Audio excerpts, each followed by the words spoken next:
ناظرین کرام، آج ہم اسلامی تاریخ کی ایک فاتح اور ایک جرنیل کا ذکر کرنے والے ہیں جس کا نام ہے محمد بن قاسم۔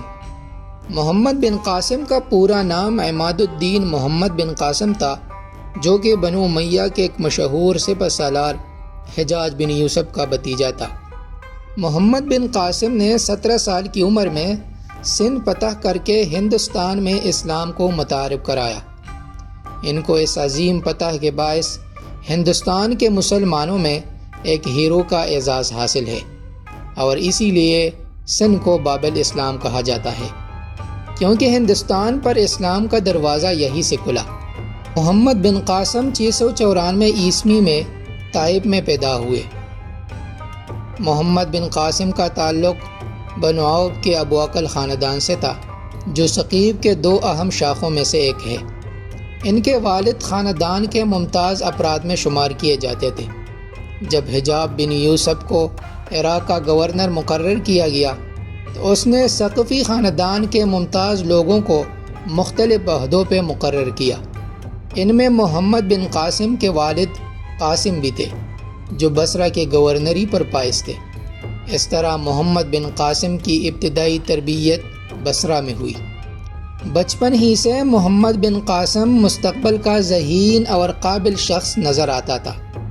فنون اور جنگی تربیت انہوں نے دمشق میں حاصل کی، اور انتہائی کم عمری میں اپنی قابلیت اور غیر معمولی صلاحیت کے بدولت فوج میں اعلیٰ عہدہ حاصل کر کے امتیازی حیثیت حاصل کی۔ محمد بن قاسم کو 15 سال کی عمر میں 708 عیسوی کو ایران میں کردوں کی بغاوت کے خاتمے کے لیے سپہ سالاری کے فرائض سونپے گئے۔ اس وقت بنو امیہ کے حکمران ولید بن عبد المالک کا دور تھا، اور حجاج بن یوسف عراق کا گورنر تھا۔ اس مہم میں محمد بن قاسم نے کامیابی حاصل کی اور ایک معمولی چونی شیراز کو ایک خاص شہر بنا دیا۔ اس دوران محمد بن قاسم کو فارس کے دارالحکومت شیراز کا گورنر بنایا گیا۔ اس وقت اس کی عمر 17 برس تھی۔ اپنی تمام خوبیوں کے ساتھ حکومت کر کے اپنی قبیلیت و ذہانت کا سکہ بٹھایا، اور 17 سال کی عمر میں ہی سندھ کے مہم پر سالار بنا کر بھیجا گیا۔ محمد بن قاسم کی فتوحات کا سلسلہ 711 عیسوی میں شروع ہوا اور 713 عیسوی تک جاری رہا۔ انہوں نے سندھ کے اہم علاقے فتح کیے اور ملتان کو فتح کر کے سندھ کی فتوحات کو پائے تکمیل تک پہنچایا۔ لیکن شمالی ہند کی طرف بڑھنے کی خواہش حالات نے پوری نہ ہونے دی۔